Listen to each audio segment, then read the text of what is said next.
Hello बच्चों, let's see this question and here this question से which country out of France, USA, Myanmar and India is not a true democratic country.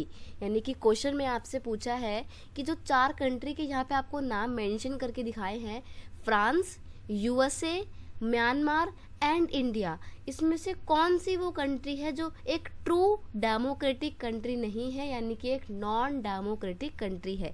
तो यहाँ पे हम किसकी बात कर रहे हैं? हम बात कर रहे हैं एक नॉन डेमोक्रेटिक कंट्री की। तो क्वेश्चन का की कॉन्सेप्ट है नॉन डेमोक्रेटिक कंट्री।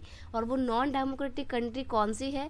क्या वो फ्रांस है, यूएसए है, म्यांमार है या इंडिया है? तो इंडिया तो किसी भी कीमत में नहीं, क्योंकि इंडिया में तो बिल्कुल भी प्योर डेमोक्रेसी है। यहाँ पे सभी की जो जितनी भी गवर्नमेंट काम कर रही है वो लोगों के द्वारा इलेक्ट होके आई हैं। फ्रांस भी एक डेमोक्रेटिक कंट्री है, वो नॉन डेमोक्रेटिक कंट्री नहीं है। और यूएसए भी एक डेमोक्रेटिक कंट्री है जहाँ का कॉन्स्टिट्यूशन बहुत ज़्यादा फेमस है और एक काफ़ी बड़ी डेमोक्रेटिक कंट्री है, इंडिया और यूएसए दोनों ही। लेकिन जो म्यांमार है, म्यांमार एक डेमोक्रेटिक कंट्री नहीं है। तो यहाँ पे आपको आंसर क्या लिखना रहेगा? आपका यहाँ पे आंसर हो जाएगा Myanmar. Answer is Myanmar. Myanmar जो है वो एक नॉन डेमोक्रेटिक कंट्री है।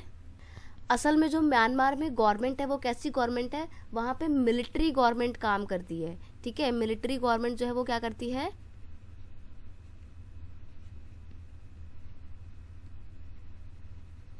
म्यांमार में रूल करती है। और ये जो मिलिट्री गवर्नमेंट है, यानी कि पूरी कंट्री का जो एडमिनिस्ट्रेशन है वो मिलिट्री ऑफिसर्स देख रहे हैं। और ये जो मिलिट्री ऑफिसर है इनको लोगों ने इलेक्ट करके नहीं भेजा है। यही रीज़न है कि म्यांमार को एक ट्रू डेमोक्रेटिक कंट्री नहीं कहा जा सकता है, क्योंकि डेमोक्रेटिक कंट्री में क्या होता है? पीपल इलेक्ट देयर रूलर, लोग अपने रूलर्स को इलेक्ट करते हैं। और म्यांमार में ये चीज़ नहीं फॉलो की जा रही है, इसलिए म्यांमार एक ट्रू डेमोक्रेटिक कंट्री नहीं है। तो ये था आपका answer Myanmar. I hope you understand it well. Best of luck.